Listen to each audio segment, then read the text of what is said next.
बुरी बात यह है कि समय कम है। बुरी बात यह है कि समय कम है और अच्छी बात यह है कि अभी भी समय है। Hello everyone, very warm welcome to all of you. So students, आज हम क्लास 8 साइंस के एमसीक्यू क्वेश्चंस देखेंगे। बढ़ते हैं हमारे पहले प्रश्न की तरफ। हमारा पहला प्रश्न है, जुताई किसे कहते हैं। देखिए, मिट्टी को उलटने पलटने एवं पोला करने की प्रक्रिया ही जुताई कहलाती है। यानी मिट्टी को उल्टे पलटे और क्या करें, पोला करें, ये जुताई कहलाती है। अब देखिए, इस क्रिया में क्या करते हैं, हल चलाते हैं। हल लकड़ी या लोहे के बने होते हैं।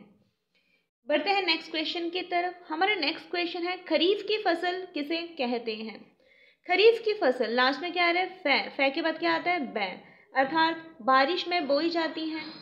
और बारिश कब होती है, जून जुलाई में, और सितंबर अक्टूबर में काटी जाती है, जैसे धान, मक्का, मटर, सरसों इत्यादि। बढ़ते हैं नेक्स्ट क्वेश्चन की तरफ।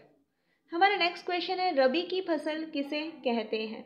रबी की फसल बोई जाती है शीत ऋतु में, और शीत ऋतु होती है अक्टूबर नवंबर में, और काटी जाती है मार्च अप्रैल में। अब देखिए, रबी की फसल याद करने की एक ट्रिक है, रबी मसाला जोर गरम। रबी की फसल देखिए, मटर, ये हो जाएगा आलू, ये हो जाएगा जौ, राई और गेहूं। बढ़ते हैं हमारे नेक्स्ट क्वेश्चन की तरफ। हमारा नेक्स्ट क्वेश्चन है, सिंचाई किसे कहते हैं। निश्चित अंतराल पर खेत में जल देना।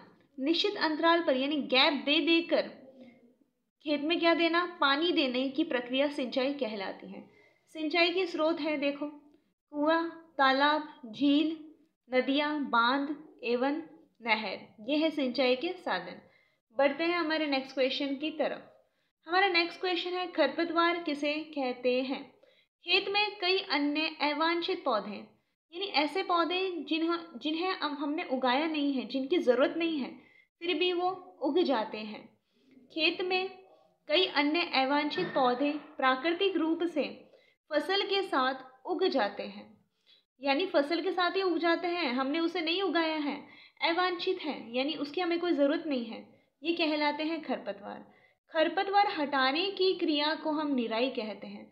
अगर हम खरपतवार को हटाएं तो हम क्या कहलाएगा, निराई कहलाएगा।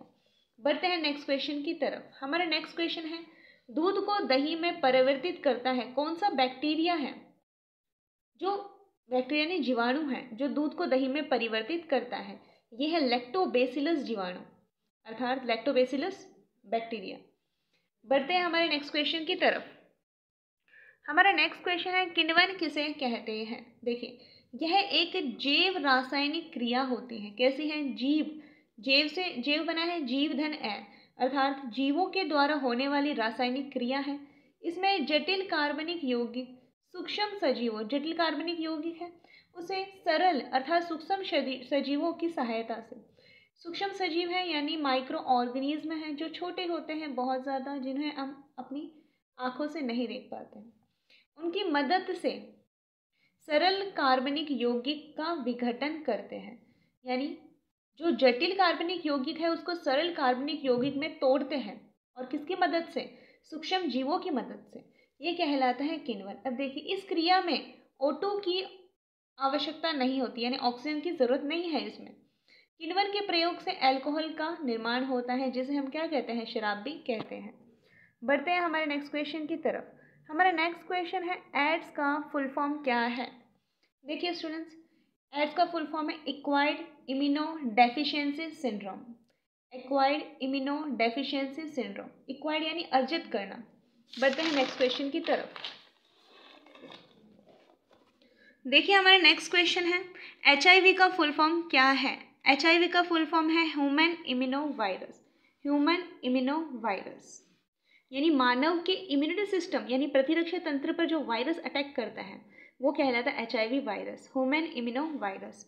बढ़ते हैं हमारे नेक्स्ट क्वेश्चन की तरफ। हमारा नेक्स्ट क्वेश्चन है, धातु और अधातु में अंतर। अब धातु क्या है, सोना, चांदी, ये क्या है, धातु, लोहा धातु है। अब देखिए, धातु ऊष्मा की सुचालक तथा विद्युत की सुचालक होती है। धातु में इलेक्ट्रिसिटी फ्लो होती है, यानी विद्युत धारा प्रवाहित होती है।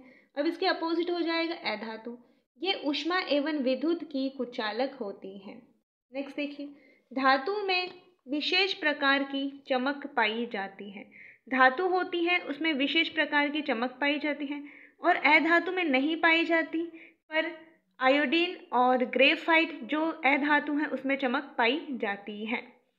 बढ़ते हैं नेक्स्ट, थर्ड पॉइंट, धातु में विशेष प्रकार की ध्वनि उत्पन्न होती है। लोहे को टकरा कर देख लेना, लोहे की अगर ग्रिल है उस पर किसी से चोट मार कर देख लेना, वो क्या करेगी, ध्वनि उत्पन्न करेगी। यानी हम कह सकते हैं धातु में विशेष प्रकार की ध्वनि उत्पन्न होती है, जबकि अधातु में ऐसा नहीं होता है। नेक्स्ट देखिए, धातु अम्लों से अभिक्रिया करके हाइड्रोजन गैस देती है। धातु क्या है, अम्ल के साथ अभिक्रिया करती है और हाइड्रोजन गैस देती है, जबकि अधातु ऐसा नहीं करती है। लास्ट डिफरेंस इसमें है, धातु में आघातवर्तीयता तथा तन्यता का गुण पाया जाता है। आघातवर्तीयता, जैसा कि मैंने आपको बताया, धातुओं को चोट मारने पर ये पतली चादर के रूप में फैल जाए, आघातवर्ती कहलाता है। और सबसे आघातवर्ती धातु है अपना जो है लोहा, जिसे हम कहते हैं आयरन, Fe से इसे प्रदर्शित करते हैं, इसे फेरस भी कहते हैं। और तन्यता, धातुओं के पतले तार खींचने की प्रक्रिया तन्यता कहलाती है। और सबसे तन्य धातु क्या है, सोना। देखिए नेक्स्ट, अधातु में ये दोनों गुण नहीं पाए जाते हैं। तो आपको इसे देख लेना है, परीक्षा में आपको देखने को मिल सकता है ये क्वेश्चन। बढ़ते हैं नेक्स्ट क्वेश्चन की तरफ। तन्यता किसे कहते हैं?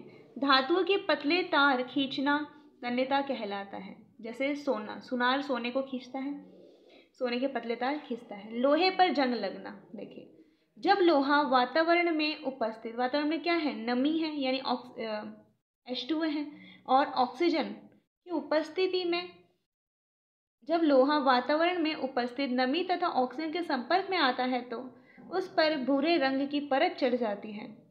इसे धातु का संक्षारण या लोहे पर जंग लगना कहते हैं।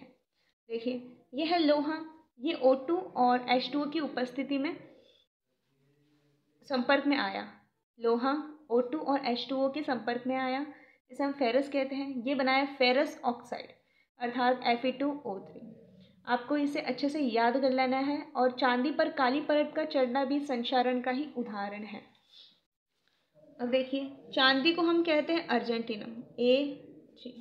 अभी चांदी पर कैसे चढ़ती है, ये हाइड्रोजन सल्फाइड की उपस्थिति में आएगी तो ये बनेगी Ag2S, अर्जेंटिनम सल्फाइड। और ये है चांदी पर काली परत का चढ़ना, ये भी संक्षारण कहलाता है। चांदी आई, हाइड्रोजन सल्फाइड की उपस्थिति में संपर्क में आई जो वातावरण में गैस है, और ये बनाई Ag2S, यानी चांदी पे क्या चढ़ गई, काली परत चढ़ गई। इसे कहेंगे हम सिल्वर सल्फाइड।